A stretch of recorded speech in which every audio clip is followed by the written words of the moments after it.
s'est vraiment rencontrés, nous, très, très tôt, au tout début. Là. Dans le fond, tu avais rencontré Boris Razon. C'est la première personne à qui tu en as parlé. C'était encore à l'époque où le projet était photographique. J'étais sur un projet qui s'appelait Portrait des ennemis, qui était le face-à-face entre des photos, avec quand même déjà une frontière au milieu, du son, la parole du combattant. Et puis on s'est revus quand j'ai fait mon année à Harvard. Il est venu me faire un lab au MIT. Puis le lab, c'était ce qui a donné naissance, dans le fond, au site web Portrait of the Enemy. Comment t'es venue l'idée de... La réalité virtuelle? Ouais. En tant que fellow, on est souvent invité à des petites présentations privées de boîtes extérieures qui viennent au MIT et qui lancent des invitations. En l'occurrence, c'était Oculus. Et puis, je me suis retrouvé dans la réalité virtuelle. J'ai le vertige. J'étais sur le bord d'une montagne et j'ai ressenti le vertige alors que j'étais au MIT. Et donc j'ai compris que le médium avait une capacité de tromperie du cerveau qui était assez phénoménale. Et je me suis posé la question de savoir qu'est-ce que ça ferait si on sortait les gens des photos. Si au lieu de les avoir en face-à-face photographique, on avait dans la pièce cette personne-là. Qu'est-ce que ça apporterait au journalisme et qu'est-ce qu'on apprendrait en tant qu'utilisateur au-delà de la parole et au-delà de ce qui est dit au travers de tout ça. Donc il y avait plein de questions qui étaient vachement intéressantes, qui étaient absolument sans réponse, mais qui portaient... Enfin, c'était en même temps très simple à comprendre. C'était vraiment essayer de ramener un humain dans sa capacité la plus humaine possible, c'est-à-dire son langage corporel, son engagement des yeux, ses mouvements, son attitude, sa voix, sa présence. Et est-ce que c'était possible? Dans le fond, c'est quand la première fois que tu es allé en Israël pour en mai 2014. En mai 2014, on a tout capté et on a commencé à voir, à partir du mois de septembre, les combattants avec des animations assez courtes. Mais au moins, ils étaient debout et ils commençaient à bouger. Et là, on parlait, dans le fond, de deux combattants, l'Israélien puis le Palestinien. Abou Khaled et Gilad. Et ils se sont vraiment mis dans l'espace avec une direction artistique au niveau de la pièce, au niveau du son, au niveau du storytelling, comment est-ce qu'on progresse dedans. Ça s'est déroulé au mois de janvier-février, quand on a fait notre première présentation à New York. Comment tu arrivais à obtenir, dans le fond, l'adhésion puis la participation des combattants? Ça dépend pour ce qui était d'Israël-Palestine. L'armée israélienne était tout à fait contre, parce que j'avais déjà fait le travail Portrait des ennemis. Et qu'ils avaient vraiment pas du tout aimé la mise en égalité entre les combattants palestiniens. Pour les Israéliens, c'est une définition de terroriste, face à des combattants de l'armée israélienne. Et ils n'ont pas du tout aimé, donc quand je suis retourné là-bas pour faire le projet, j'ai été chercher d'autres gens qui étaient dans l'armée, mais qui ne dépendaient plus d'un état-major. Donc ce sont des réservistes, et Gilad était réserviste. On a fait l'interview au mois de mai, et au mois de juin, il était en face-à-face avec Abou Khaled dans la guerre de juillet début août 2014. Puis quand tu dis face-à-face, c'est pas nécessairement un face-à-face conscient, là. C'est juste que soudainement, les deux armées se faisaient face à nouveau. Oui, mais j'irais plus loin, parce qu'ils étaient conscients. Parce qu'à ce moment-là, ils avaient entendu parler de l'autre. Ils avaient très peu d'informations et aucune information visuelle, donc ils ne savaient pas à quoi l'autre ressemblait. Mais ils savaient qu'ils avaient tous les deux enfants et qu'ils étaient quelque part tous les deux fatigués de la guerre. Mais qu'ils étaient pris dans cet engrenage de violence, d'ordre, de positionnement dans la société. Et ils commençaient à devenir tous les deux très critiques par rapport à ces guerres à répétition qu'ils avaient tous les deux faites et qui ne les emmenaient manifestement nulle part. Si on va plus au Congo, Au Congo, c'était très intéressant et très difficile, parce que déjà les conditions de tournage sur place sont très difficiles. Il nous faut de l'électricité stable, il nous faut un endroit calme, enfin il faut qu'on puisse faire un studio. La seule option qu'on avait, c'était de le faire à Goma, et ça voulait dire, dans ce cas-là, de faire venir des combattants ennemis en territoire ennemi. Donc on a fait venir des Maï-Maï, qui sont très recherchés, et puis le FDLR, les anciens combattants rwandais, installés dans l'est du Congo, qui sont aussi, eux, extrêmement recherchés par l'armée congolaise. Ils n'étaient pas ensemble, d'ailleurs, ces deux groupes-là, cachés dans des maisons différentes, à Goma. Puis c'est quoi ta lecture de leur motivation pour te suivre dans ce type de journalisme-là? Je pense qu'il y a toujours une volonté de témoigner de ce qu'ils font, de témoigner du bon sens de leur action, même si mon propos est assez différent de ce qu'ils attendent donner. Puisque moi, je vais rechercher quelque chose de vraiment très simple et très essentiel, qui est l'humanité dans les combattants. Et c'est sûr qu'ils arrivent avec la volonté de faire passer un message à un public occidental. Leur message politique. Bien sûr, leur message politique. Et parfois, c'est pas toujours des messages politiques. Parfois, c'est presque des obligations. Quand on fait la guerre, on fait toujours la guerre... On vend toujours la défense, c'est toujours une défense. Alors la guerre peut être très offensive, mais si on veut motiver les troupes, on motive les troupes en disant vous allez défendre votre famille, vous allez défendre votre culture, votre langue, votre religion. Puis ça, c'est quelque chose qu'en dehors des conflits qui ont été traités dans The Enemy, c'est des choses que tu as vues dans tes 18 ans de carrière sur le terrain. C'est ce que je voyais, mais c'est pas ce que je transmettais au travers de mes photographies.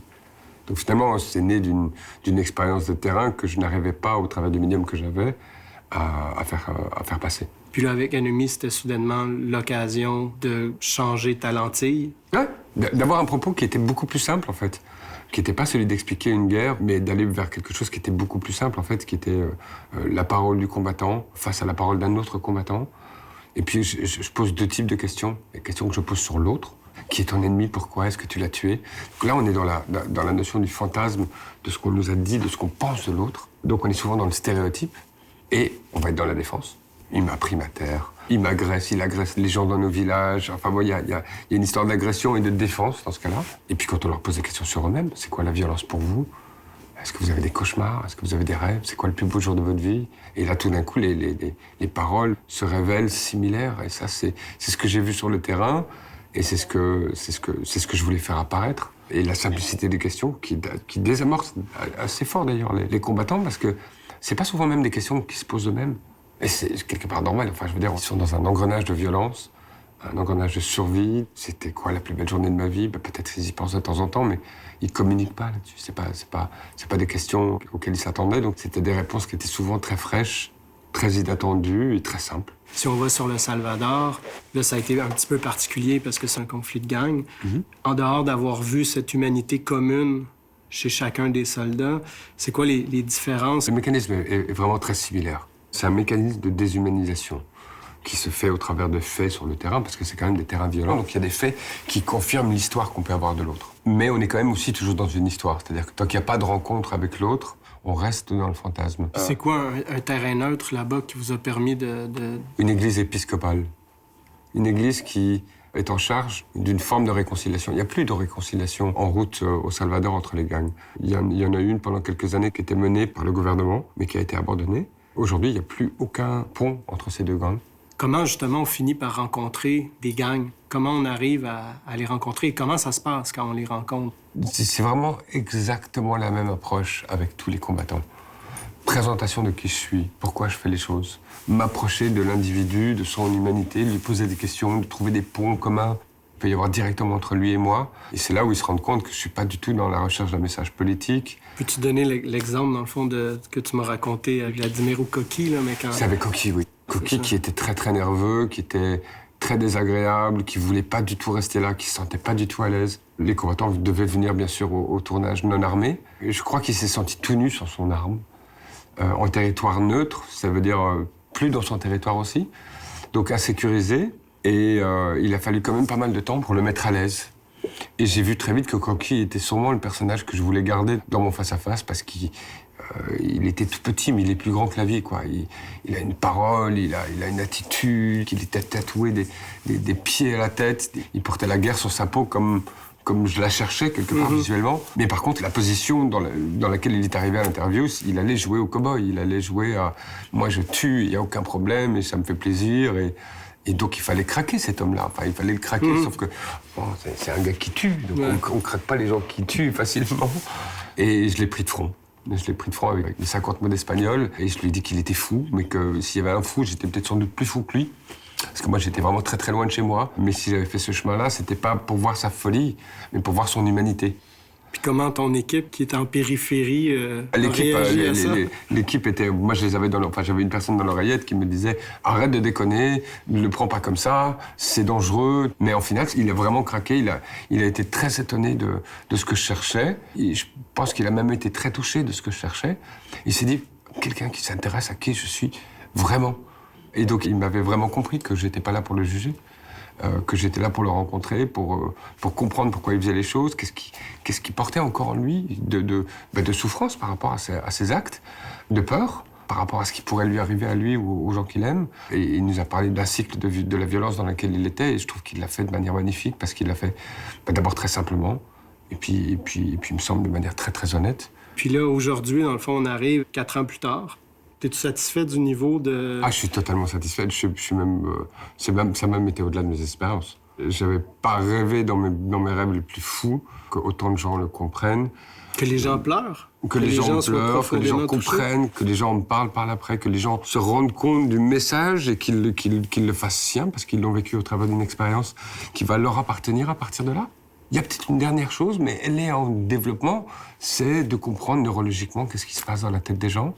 qu'est-ce qui se passe dans la tête de jeunes Palestiniens, de jeunes Israéliens qui vont aller dans The Enemy quand on compare ça à une vidéo 2D classique. En quoi cela nous active des parties du cerveau qui ne se sont pas activées dans d'autres médiums. En quoi ça reste, en quoi ça nous aide à d'abord changer de perspective et puis d'adopter ces perspectives comme étant anciennes et donc d'avoir un vrai changement d'attitude par rapport au conflit. Quand on est israélien et qu'il faut qu'on s'approche physiquement d'un combattant palestinien, on ne le fait que dans The Enemy. Dans la vraie vie, on part dans l'autre sens. Donc il y a une fenêtre d'opportunité, de sécurité qui est installée dans The Enemy qui fait qu'ils ont la force, le courage, la curiosité de le faire. Mais ça ne veut pas dire que ça ne se fait pas sans émotion, sans a priori, sans crainte, sans montée d'adrénaline.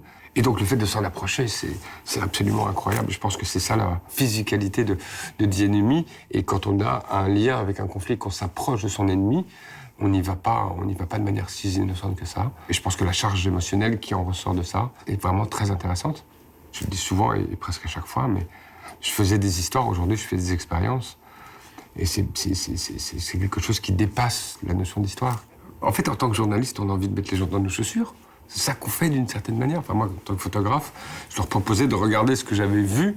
Et là, je crois que je ne peux pas être plus proche de mes chaussures et de les offrir aux utilisateurs pour qu'ils rencontrent les gens que j'ai rencontrés et qu'ils comprennent ce que j'ai compris quand on rencontre les deux côtés et qu'on leur pose des questions simples. Pas quand on leur demande de faire apparaître en eux leur humanité, qu'est-ce qu'il en reste. Et on se rend compte que c'est des deux côtés, que les gens ressentent ça et se mettent à réfléchir sur cette question de l'autre. Et qu'ensuite, c'est la perception de l'utilisateur qui va juger de qui a raison, de qui n'a pas raison, de qu'est-ce qui reste comme point de similarité, d'humanité, de qu'est-ce qui se révèle. Tout ça appartient à l'utilisateur, ne m'appartient plus à moi et n'appartient plus non plus au protagoniste, c'est-à-dire au combattant.